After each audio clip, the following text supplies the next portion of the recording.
सुप्रभात बच्चों, मेरा नाम मनीषा मेहता है। आज हम 9वीं कक्षा का माटी वाली पाठ पढ़ेंगे। ये आपकी कृतिका पुस्तिका से लिया गया है। इसके लेखक हैं विद्यासागर नौटियाल। बच्चों, इसमें विद्यासागर जी ने विस्थापन की समस्या को बहुत प्रभावशाली ढंग से उभारा है। गरीब और श्रमिक वर्ग आज भी इस समस्या से कैसे जूझ रहा है, इसका बहुत मार्मिक चित्रण यहाँ किया गया है। अब विस्थापन क्या होता है?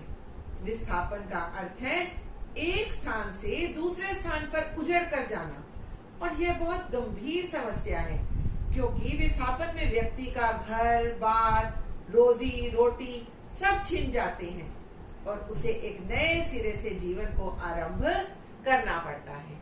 अब जो अमीर व्यक्ति हैं, वो तो अपना घर मकान जायदाद बेचकर नई जगह पर स्थापित हो जाते हैं, लेकिन जो गरीब लोग हैं, जिनके पास बेचने के लिए कुछ भी नहीं होता, उनका जीवन बहुत दूभर हो जाता है।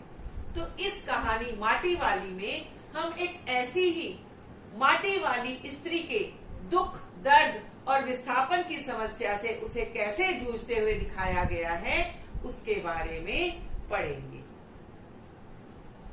शहर के सेमल का तप्पड़ मोहल्ले की ओर बने आखिरी घर की खोली में पहुंचकर उसने दोनों हाथों की मदद से अपने सिर पर धरा बोझा नीचे उतारा। अब यहाँ माटी वाली की बात की जा रही है कि उसने अपने सिर के ऊपर जो बोझ रखा हुआ था, भार रखा हुआ था, वो एक घर में जाकर दोनों हाथों की मदद से नीचे उतार दिया।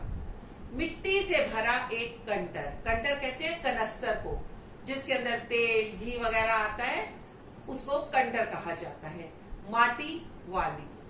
टिहरी शहर में शायद ऐसा कोई घर नहीं होगा जिसे मैं ना जानती हूँ या जहाँ उसे ना जानते हूँ। अब माटी वाली एक ऐसी स्त्री थी जिसे टिहरी शहर के सारे लोग जानते थे।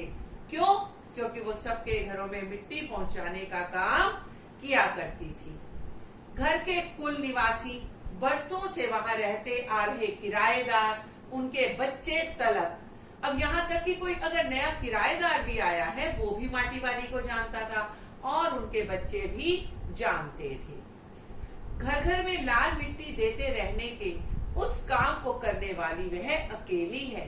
उसका कोई प्रतिद्वंदी नहीं, प्रतिद्वंदी कोई भी उसका मुकाबला नहीं करता, कोई और व्यक्ति वहां माटी नहीं देता। उसके बगैर तो लगता है टिहरी शहर में कई एक घरों में चूल्हों का जलना तक मुश्किल हो जाएगा।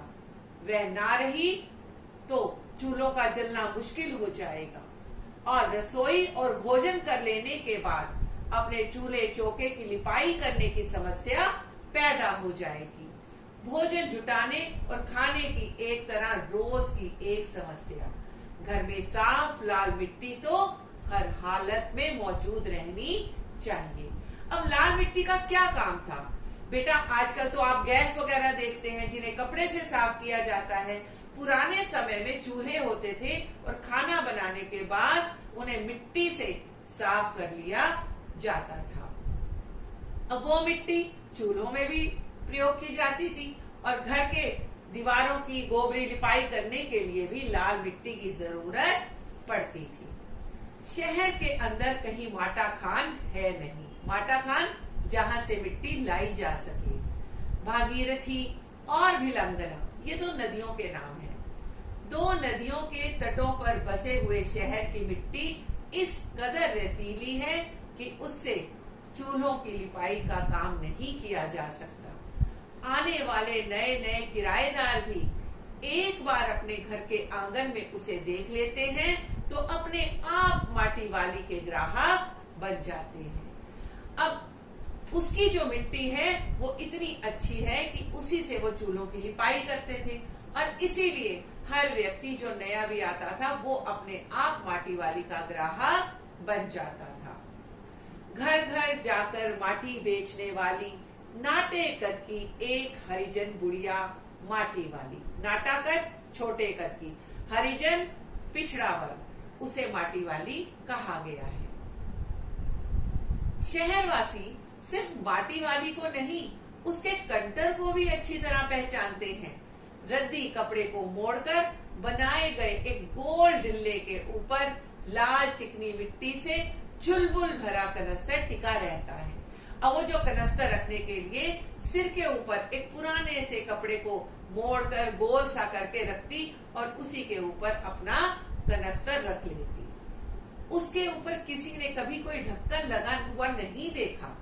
अपने कंटर को इस्तेमाल में लाने से पहले वह उसके ऊपरी ढक्कन को काटकर निकाल फेंकती है। ढक्कन के ना रहने पर कंटर के अंदर मिट्टी भरने और फिर उसे खाली करने में आसानी रहती है। उसके कंटर को जमीन पर रखते रखते सामने के घर से 9-10 साल की एक छोटी लड़की कामनी दौड़ती हुई वहां पहुंची और उसके सामने खड़ी हो गई। मेरी माँ ने कहा है, जरा हमारे यहाँ भी आ जाना।